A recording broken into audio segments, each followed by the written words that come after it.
Si eres como yo, la idea de escribir tus problemas en un cuaderno para que mágicamente se solucionen parece como la peor estrategia ever. Sobre todo cuando uno sabe que puede tomar pasos encaminados a una solución concreta en vez de solamente escribirlo. En ese sentido, quizás escribirlo puede ayudarte a visualizar los problemas, pero escribir en sí mismo no te ayuda a solucionar problemas, ¿verdad? La ciencia pareciera discrepar. Hay una cantidad no menor de evidencia científica que demuestra que escribir, en general, mejora aspectos de tu vida que no necesariamente estaban relacionados con lo que empezaste a escribir. Y hay algunas razones lógicas y otras no tan lógicas, pero que tienen evidencia, que explican este fenómeno. En este estudio, por ejemplo, hay un montón de estudiantes que no escriben en su vida cotidiana y un grupo de estudiantes que comienzan a escribir cuando empieza el estudio. A todos los estudiantes los midieron repetidamente en base a diferentes métricas durante una cantidad de tiempo. Y en resumidas cuentas, las personas que comenzaron a escribir de lo que sea, ni siquiera con cosas relacionadas a la universidad, comenzaron a mejorar su rendimiento académico. Escribían cosas de sus vidas, cosas random, pensamientos, recuerdos, cosas, etc. Y coincidentemente, estos mismos estudiantes fueron los que mejoraron académicamente a lo largo de este tiempo. Casi como por arte de magia. Excepto que usualmente no es magia, es ciencia. Hay otros estudios sobre cómo escribir afecta a los anticuerpos, el sistema inmune en respuesta al tratamiento de cáncer o vacunas. También cómo mejora tu presión arterial, la glucosa en la sangre y un montón de cosas que no parecieran tener directa relación con la escritura. Pero spoiler que no es spoiler, tiene todo que ver con la escritura.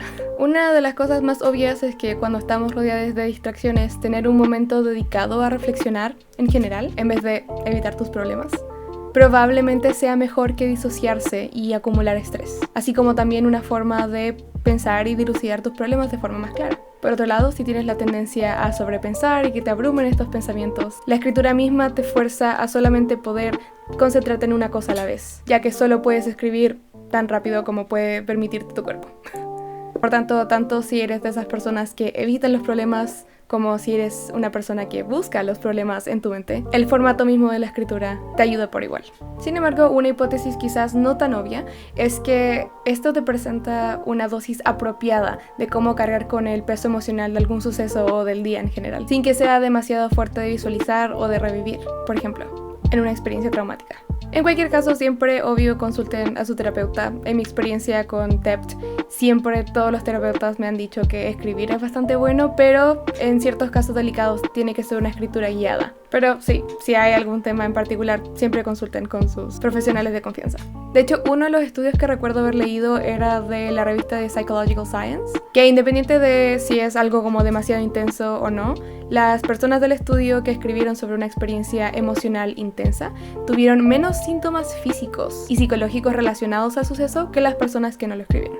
Como siempre, todos esos estudios están citados abajo, pero básicamente habla de un tipo de terapia de exposición, no de shock, de exposición, en donde te expones a experiencias negativas en un ambiente más seguro y con una dosis que tú controlas, pero que además está limitado por la misma velocidad en la que puedes escribir. Entonces, incluso si quisieras, no puedes como irte en un loop eterno de emociones negativas porque estás limitado por el mismo medio. Así, lo que se ve en varios estudios es que con el tiempo, las personas que escriben sobre todo este tipo de temáticas incómodas se hacen más tolerantes a esta emoción. Podría hacer un video entero sobre toda la evidencia que existe de los beneficios de entrenarse para acostumbrarse a cierto tipo de incomodidad en ciertas instancias. Pero en pocas palabras, la escritura es uno de los mecanismos más fáciles y más efectivos para afrontar emociones, que te hacen mejor en situaciones sociales, interpersonales y académicas. Así que eso, acostúmbrense a cierto grado de incomodidad, siempre, un poquito al menos. Ya que paradójicamente lo que evidencian muchos de estos estudios que están citados abajo es que acostumbrarse a este sentimiento de estrés a la larga produce menos estrés. Esto se mide con los niveles de cortisol y otras cosas a lo largo de un periodo de tiempo después de haber empezado a aplicar ciertos de estos mecanismos. Lo cual, si bien tenemos ciertos casos como más extremos como el estrés postraumático, ayudan a las personas transversalmente. De hecho, sobre todo a las personas que no han vivido estas situaciones tan intensas, porque en estos casos se requiere como una visión más especial. Sin embargo, algo que ayuda también generalmente y que se habla mucho en terapia es el tema de la narrativa. Escribir te puede ayudar a tomar control sobre la narrativa que cuentan sobre tu propia vida, contándola tú misma. Las cosas no solamente te pasan, sino que al menos hay un grado de control De hecho, si se quiere, existe todo el control con respecto a la historia que se quiere contar. Pero además, una de las cosas que yo encuentro más fascinantes es el uso de pronombres. Se ha encontrado que, usualmente las personas que tienen tendencias un poco más self-centered usan los pronombres más comunes de yo, lo que yo hago, lo que yo. Y las personas que tienen tendencias más fatalistas sobre su vida empiezan a usar pronombres más como ellos, lo que me pasa, lo que sucede. Y curiosamente, en ambos casos, se ve que mientras más se desarrolla la habilidad de la escritura, se van cambiando a una diversificación de pronombres en donde primero, claro, empiezan con sus patrones y tendencias generales que ya tienen, pero que de a poco empiezan a utilizar una cantidad más grande de otros pronombres, considerando también otras perspectivas. Literal, estadísticamente, como contaron la cantidad de pronombres que se usan en cada caso y cómo van cambiando a través del tiempo. Entonces uno cambia de una perspectiva un poco más centrada en uno mismo, un poco más egoísta, a una que admite perspectivas más variadas y más diferentes.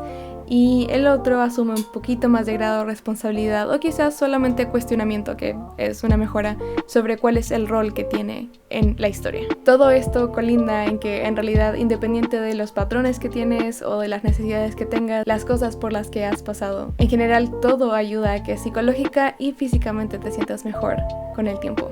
Muchas de estas cosas en realidad son más correlación que causalidad, pero si existe una correlación entre tener cierto hábito y que otros hábitos o que otras cosas funcionen para que existan estos resultados, entonces sé esa persona.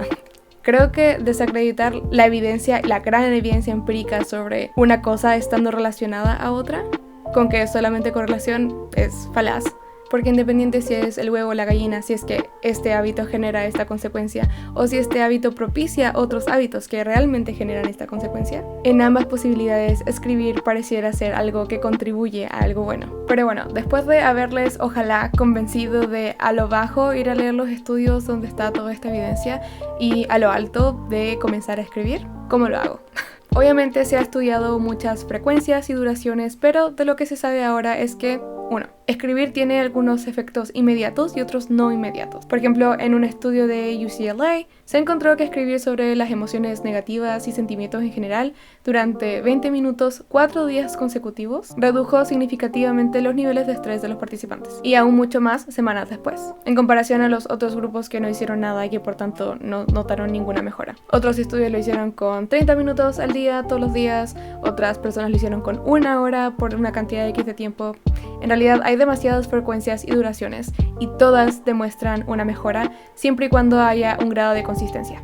En cualquier caso, todo apunta a que no hay una fórmula mágica y que lo más importante es darte por lo menos unos 10 a 15 minutos de solitud, de tranquilidad, de reflexión sobre literalmente cualquier cosa.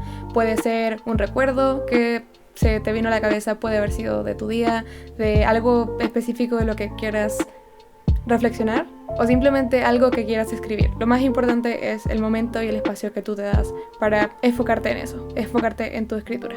De hecho, creo que quiero hacer un video sobre cuáles son como mis formas favoritas de escribir, algunas formas de llenar todos tus cuadernos vacíos. He llenado bastantes y hay muchas formas que yo creo que son muy interesantes de escribir. Mi recomendación es que experimenten algunas cosas. Hay personas que de nuevo solo se sientan a escribir lo que sea.